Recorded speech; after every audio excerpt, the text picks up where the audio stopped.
Ben, c'est une bonne question parce que dans mon métier, on est très souvent confronté avec la mort. Moi, ça fait 25 ans que je pratique à l'urgence et j'ai vu des centaines de personnes mourir, donc un certain nombre d'enfants. Et évidemment, ce sont des situations qui sont difficiles. Puis on me demande souvent la question, en fait, comment on peut vivre avec ça, avec ces souvenirs-là, avec ces images-là qui nous restent longtemps.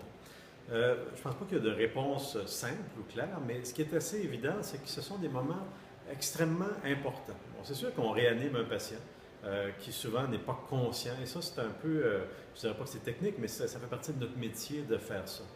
Ce qui est toujours intense, ce qui est toujours particulier, c'est ensuite le contact avec la famille.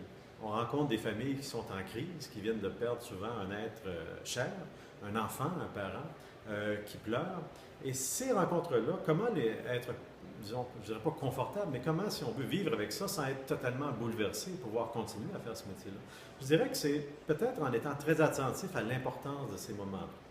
Humainement, quand on accompagne une famille, ne serait-ce que pour quelques minutes après un décès, il y a quand même un moment très particulier où les gens sont tout à fait désemparés, dénudés, sont pure émotion souvent, et on doit simplement s'asseoir avec eux quelques minutes, leur raconter ce qui s'est passé, les écouter, recevoir leurs émotions.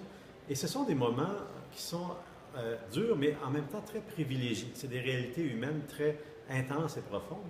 Et je dirais que si on est attentif à ça, au fait de l'importance de ces moments-là, qu'on écoute les gens, qu'on leur parle, on peut soi-même être jusqu'à un certain point nourri par ça et apprendre en fait beaucoup de choses sur la réalité humaine à travers ça.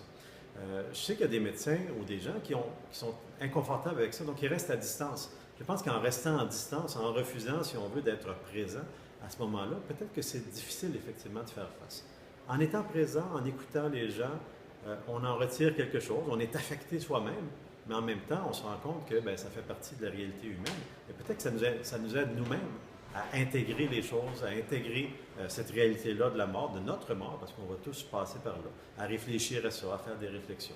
C'est peut-être un peu comme ça que je m'en sors. J'ai l'impression que je m'en sors assez bien, malgré tout ça, même s'il y a des images, par exemple, d'enfants qui vont me rester toute ma vie. Mais ben, ça fait partie de la réalité humaine de vivre ça. Et donc, il faut le vivre le mieux possible. Ça ressemble à ça.